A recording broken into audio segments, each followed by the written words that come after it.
ಸಂಸತ್ ಪ್ರವೇಶಕ್ಕೆ ವಿಪಕ್ಷ ಸಂಸದರಿಗೆ ಬಿಜೆಪಿ ಅಡ್ಡಿಪಡಿಸಿದೆ ಅಂತ ಲೋಕಸಭೆ ಸ್ಪೀಕರ್ಗೆ ಮಲ್ಲಿಕಾರ್ಜುನ ಖರ್ಗೆ ದೂರು ಸಲ್ಲಿಸಿದ್ದಾರೆ. ಸಂಸತ್ ಪ್ರವೇಶಕ್ಕೆ ವಿಪಕ್ಷ ಸಂಸದರಿಗೆ ಬಿಜೆಪಿ ಅಡ್ಡಿಪಡಿಸಿತು, ಅವರ ಸದಸ್ಯರು ಅಡ್ಡಿಪಡಿಸಿದ್ರು ಅಂತ ಲೋಕಸಭೆ ಸ್ಪೀಕರ್ಗೆ ಮಲ್ಲಿಕಾರ್ಜುನ ಖರ್ಗೆ ದೂರು ಕೊಟ್ಟಿದ್ದಾರೆ. ಬಿಜೆಪಿ ಸಂಸದರು ನನ್ನನ್ನು ತಳ್ಳಿದ್ದಾರೆ ಅಂತ ಖರ್ಗೆ ದೂರು ಕೊಟ್ಟಿದ್ದಾರೆ. ಬಿಜೆಪಿ ಸಂಸದರು ತಳ್ಳಿದ್ರಿಂದ ನನ್ನ ಮೊಣಕಾಲಿಗೆ ಗಾಯ ಆಗಿದೆ. ಅದಲ್ಲದೆ ಇತ್ತೀಚೆಗಷ್ಟೇ ನನ್ನ ಮೊಣಕಾಲಿಗೆ ಸರ್ಜರಿ ಕೂಡ ಆಗಿತ್ತು. ಇವತ್ತು ನನ್ನನ್ನು ತಳ್ಳಿದ್ರಿಂದ ನಾನು ಕುಸಿದು ನೆಲದಲ್ಲಿ ಕೂತ್ಕೊಂಡೆ. ಅನಿವಾರ್ಯವಾಗಿ ನಾನು ಚೇರ್ ಮೇಲೆ ಕುಳಿತುಕೊಳ್ಬೇಕಾಯಿತು. ಇದು ಎಷ್ಟು ಮಟ್ಟಿಗೆ ಸರಿ? ಆಡಳಿತ ಪಕ್ಷದ ಸದಸ್ಯರು ಹೀಗೆ ನಡೆದುಕೊಳ್ಳೋದ?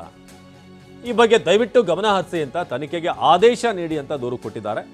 ಲೋಕಸಭೆ ಸ್ಪೀಕರ್ ಓಂ ಬಿರ್ಲಾ ಅವರಿಗೆ ಹಿರಿಯ ನಾಯಕರಾದಂಥ ಮಲ್ಲಿಕಾರ್ಜುನ ಖರ್ಗೆ ಕಂಪ್ಲೇಂಟ್ ಕೊಟ್ಟಿದ್ದಾರೆ.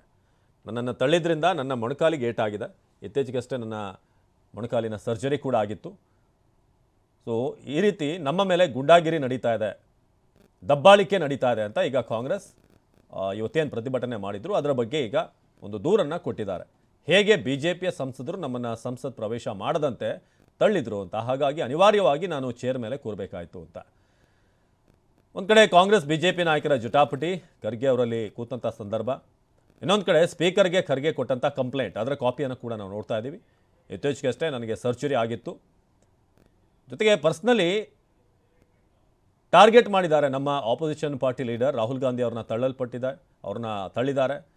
ಜೊತೆಗೆ ಅವ್ರ ಮೇಲೇ ಅಪವಾದ ಹಾಕುವಂಥ ಕೆಲಸವನ್ನು ಕೂಡ ಮಾಡ್ತಿದ್ದಾರೆ ಅಂತ ಈ ಪ್ರತಾಪ್ ಸಾರಂಗಿ ಬಿದ್ದಂಥ ವಿಚಾರಕ್ಕೆ ಸಂಬಂಧಪಟ್ಟ ಹಾಗೆ ಅವರೇ ತಳ್ಳಿದ್ದಲ್ಲದೆ ನಮ್ಮ ಮೇಲೆ ಆರೋಪ ಮಾಡ್ತಿದ್ದಾರೆ ಈಗ ಬಿಜೆಪಿಯ ಸದಸ್ಯರು ಅಂತ ಕೂಡ ಅಲ್ಲಿ ಕಂಪ್ಲೇಂಟನ್ನು ಕೊಡಲಾಗಿದೆ. ಸೊ ಲೋಕಸಭೆ ಸ್ಪೀಕರ್ಗೆ ಮಲ್ಲಿಕಾರ್ಜುನ ಖರ್ಗೆ ಈ ಒಂದು ದೂರನ್ನು ಕೊಟ್ಟಿದ್ದಾರೆ.